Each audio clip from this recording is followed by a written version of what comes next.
Today, Style Tramps is headed to the Hartford, Connecticut area to seek out inspiration. Our journey starts off in Berlin, Connecticut, home of Tracy & Company. We're here today to meet my good friend and fellow hairstylist, Anthony Quattropani. Since 1993, both Anthony and his beautiful wife, Tracy, have been making Berlin, Connecticut a more beautiful place to both live and work. Anthony and I share a passion for all things travel, all things hair, and all those little details that separate the good from the great.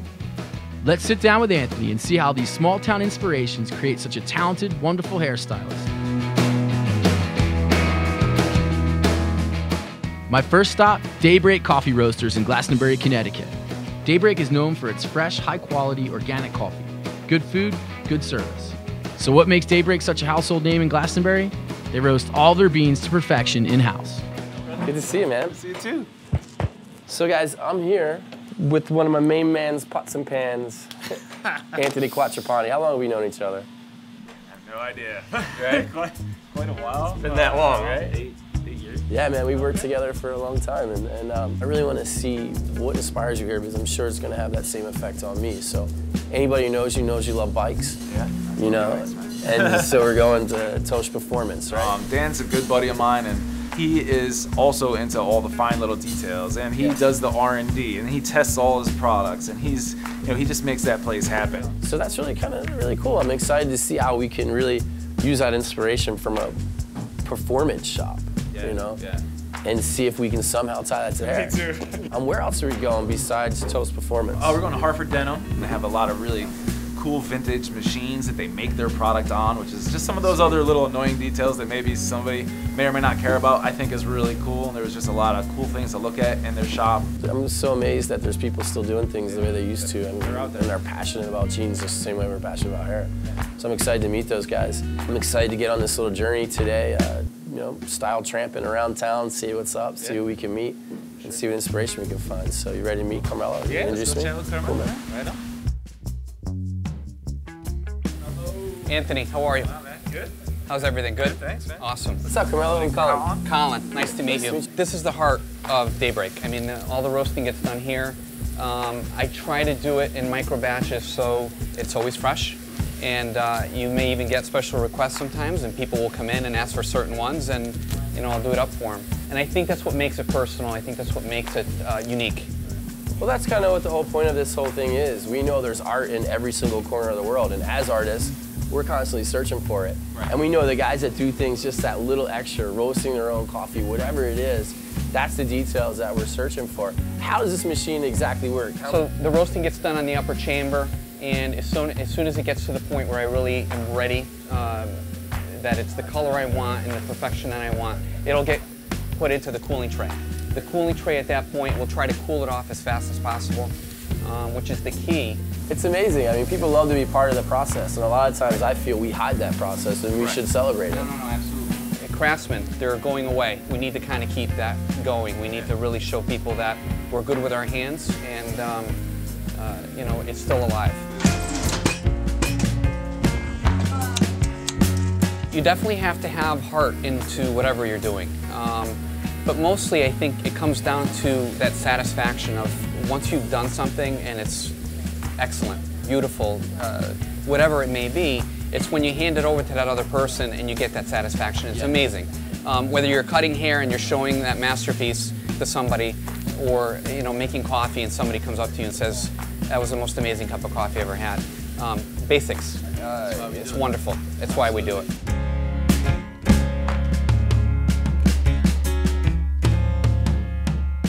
So yeah, thanks so much for having us, man. I noticed when I've been here, customers are coming in happy, leaving happier. It smells amazing. You guys are doing your thing. From the artisanal products that the people can pick up to the chocolates, to everything. You guys got all your bases covered. It's been a pleasure, man. Thank you so much. Thank you so much for having us. Guys, again, thank you, Anthony. I'll see you soon, right? All right. Our first inspirational stop brings us to Toast Performance to meet Dan Toast. Here we learned that building a high-performance exhaust system for a motorcycle is a lot like creating a custom haircut or color for a guest. What's up, man? Hey. What's going on? How you doing? Good. How about yourself? Good. Good to see you. Dan's my buddy Colin. What's up, Dan? How are you, man? Thanks for having us. Okay. So I'm really excited. I don't have much experience with bikes, but walking through here and seeing how beautiful these bikes look. Why don't you tell us a little bit about the bikes and what you guys really specialize in, what separates you from the pack? I'm really excited to see. Okay, Cool. yeah, come on, I'll show you some stuff.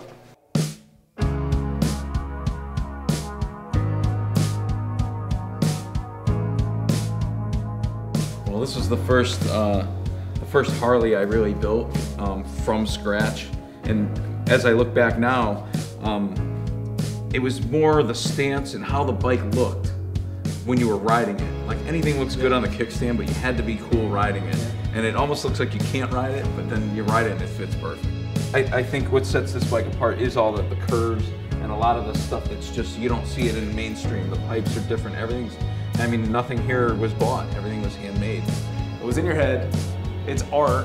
You made it look a certain way with the shape and the form, yet it goes down the road at like 100 miles an hour and is loud and performs. Like, you know, it's art on a lot of different levels and performance, you know, which I think is a lot of what we do too. Even though it's hair, it's like we have to make things that are art, but it's got to be functional and usable for the wearer, whoever's taking care of it, or you know what they want to look like on their day-to-day basis, how they dress or what have you. So personality. Yeah, it sounds like a stretch for motorcycles and hair or whatever, but I see it so much as the same thing, especially with the shape and the form and function aspect of it. So man, this is awesome. All right, Dan. Well, thanks for having us, man. I feel inspired by all the great work you guys do here at Toast Performance. Cool, thanks a lot. I appreciate it. Thanks for having us. All right, anytime.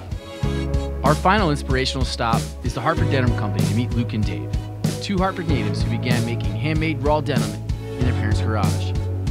Using antique looms and traditional methods, these two take their love of denim making to the next level. So thanks guys so much for having us in your shop. Tell us a little bit about what you guys do with your denim. What separates your denim from denim maybe someone will buy in the mall or in the store? Like the buttonhole stitch. Like this machine, you know, they built this machine in the 40s and 50s, and today you can get a similar machine that does that type of stitch, but it just, the quality of it just, it doesn't have that real like hand sewn type button look. If you're gonna sit all day at a piece of equipment, it might as well be a beautiful piece of cast iron artwork made in industrial America rather than a piece of white plastic from overseas. So it's kind of art supporting and making more art. Yeah, and it's just surrounding yourself with beauty, because the old equipment, the lines, you know, they put care into designing something that was going to be beautiful as well as functional, and it's kind of that has been a big inspiration for us, because you know we're trying to make something that is beautiful and functional, but you know, not necessarily that it has tons of frilly details. It's just clean lines and, you know, well thought out kind of composition. These were worn by a local bike messenger. That's awesome. And he was one of the first guys to fully take advantage of our lifetime repair policy. I see this. But what was awesome for him was he usually takes him about 2 weeks to put a hole in his crotch or in his seat. And he came back after 2 months and he was like so proud of himself. He had this huge hole in the back of the pants, and he was like, he was more proud of the pants than anything because they had withstood like his test, you know? Yeah, he had ended up getting a number of repairs on the back here. You can see. Yeah, it just makes them fully look more reinforced awesome. seat, and then like a bunch of patches Well, then inside, people come in all the time and they're like, oh, well, I don't really want those ones, I want these ones. Yeah, exactly. And it's like, don't we all? Now get to work. You gotta hurt it. I like that. Right. It's cool. We've done our part, so now it's up to you. Because essentially, to bring a pair of jeans to this point would be to destroy them. Yeah. You know, and that's kind of what happens on these mass scales with these pre-washed jeans, where they don't spend as much time making them, so they don't have that ethical quandary of like ruining them immediately after they're finished. You know, it's kind of, they're still making the jeans as they're washing, whereas we put enough time and energy into each single pants that it's a completed unit, you know, once it leaves our shop, and it's ready for that next step of the wearer. And it's what makes us want to make more. Because if someone's going to put that much time into wearing a single garment, it's like, it goes far beyond the money at that point. Yeah. I mean, that's like, you know, the highest compliment. You could only hope as a painter that someone would use your painting that much, you know? Yeah. It's true. So these jeans here, kind of a bit of an experiment. We were in an old barn factory and found a big tub of bronze powder. So we were in the back lab one night, we were waxing up some jeans, like melting it down with the heat gun and getting them. It was a pretty cool finish. And then I don't know what sparked it, but we had the idea to mix the bronze powder in with the wax and see what happened there. And it's always gonna be a conversation piece. Somebody's always gonna be like, what is going on here, you know? And like for us, it's probably gonna spark whatever the next thing is you feel like doing or trying, or right. Hey, remember the resin experiment with the bronze, you know? Yeah, exactly. Mixing different mediums together and then just like applying it to the product and just see what happens. Luke, Dave, thank you guys so much for inviting us into your business. We're definitely going to be using your inspiration, a little bit of ours tomorrow. For sure. And I'm definitely going to be picking up a pair of jeans. Cool. I can't wait to see the rust-dyed hair. Yeah. Mine will have hair color all over them in the next year when we meet you guys. It's gonna be great. Thank you so much, man.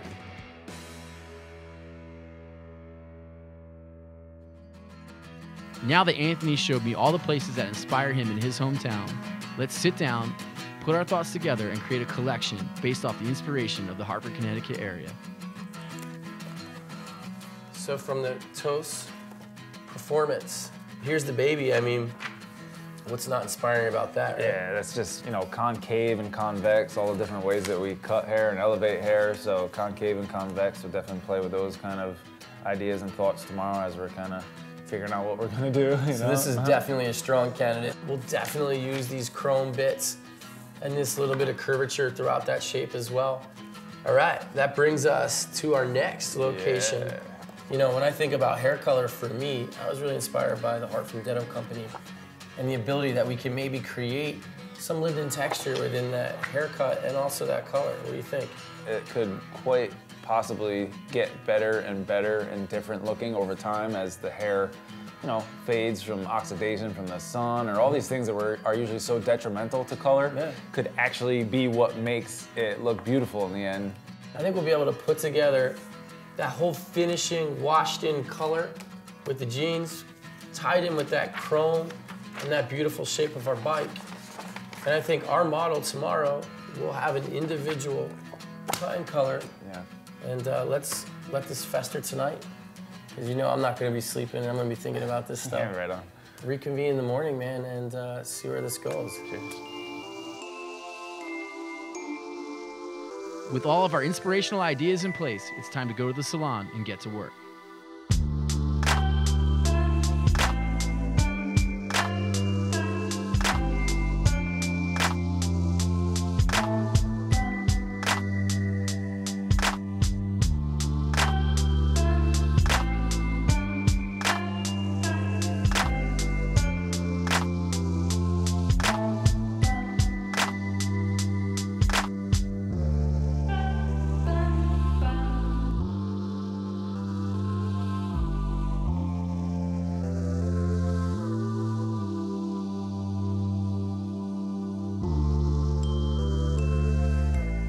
So I know this is looking a little bit crazy right now because we got short portions, long portions and stuff, but I really prefer to do the rest of this haircut dry. Reason being so I can kind of feel what the density of her fabric is gonna do, and I can really blend it into all the pieces that are gonna have to mold around the head shape and really make for a really beautiful head shape. So you're gonna get the detailing in. Cool. Yeah. So the basic shape is in. Now we're gonna go back. I'm gonna start to color this out, add depth and movement to it, and of course, you going in there is gonna break up that color as well. So this is the perfect place. We'll get her dried really, really quickly and we'll start sectioning out for the color. Cool.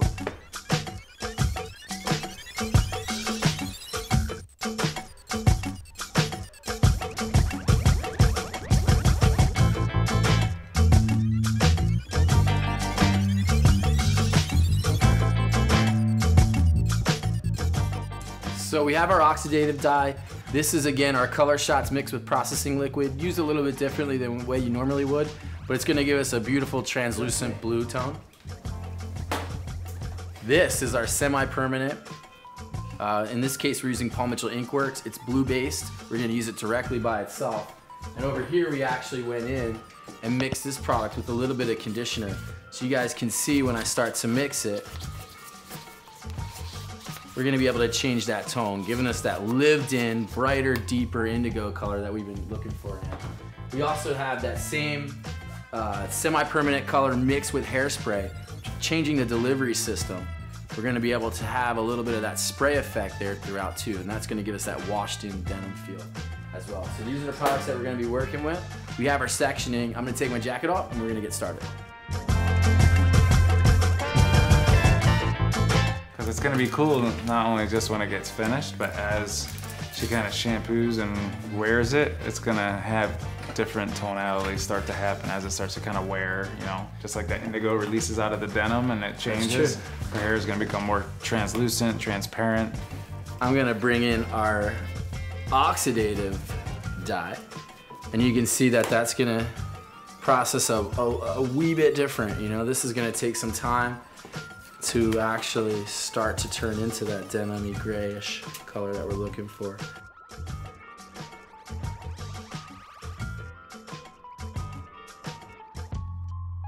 You know, I'm kind of painting and moving through it, but I'm really looking at it, saying, all right, this is gonna be here, so your eye's gonna be drawn to here already. Where do we wanna add depth? Where do we wanna add lightness? That's what hair color is. I mean, we're basically just essentially controlling where people look. You know, in this one, I don't really want them to see anything. I want them to see the whole thing.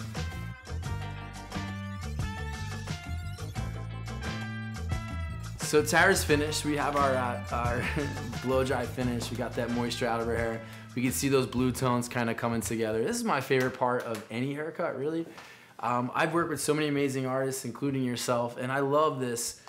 We got the basic shape in, but this is nowhere near finished. No, we have all this connection to do from, let's see, we have a pretty graphic shape, asymmetrical going on over here. So we're gonna do a little blend with the middle to some of the concave layers that I did through the top, short to long through the top, to help kind of blend this all through.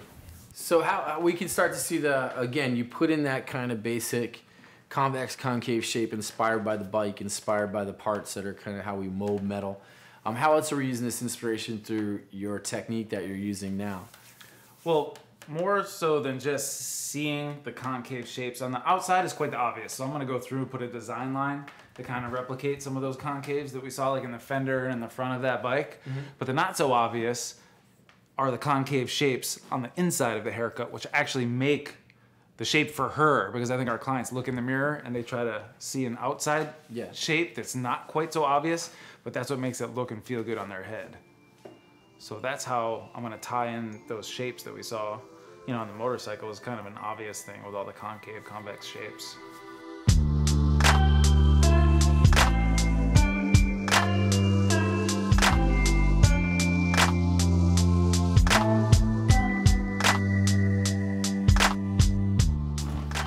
Sweet, so there she is, man.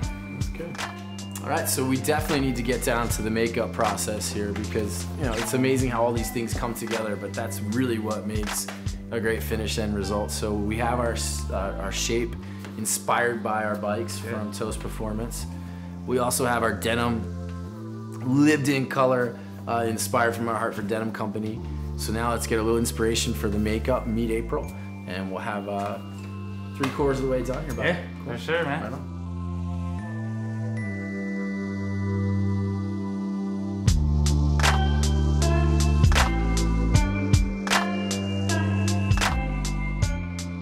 All right, Tara, you look amazing. April, you're doing a great job. Why don't you fill us in really quick? Well, I really played up her blue eyes because they're very doll-like and beautiful.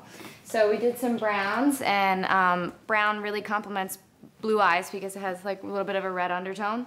And then we popped a little bit of that gold from the Hartford denim, you know, feel, and it really, when you pop anything in here, it really opens up the eyes even more so. So, and then we did a little bit of peach on the cheeks and the lips, and she's good to go. So everything's come together. We got hair, makeup, fully done. Let's go take some pictures right after this. It's been an amazing time working with each and every one of you guys. Did you have fun this weekend? Yeah, it was great. Good experience, man. Right on. That'll do it for this episode of Style Tramps. Our work is done, but don't forget, yours continues on. Go to facebook.com/StyleTramp and add pictures of your inspiration from our journey.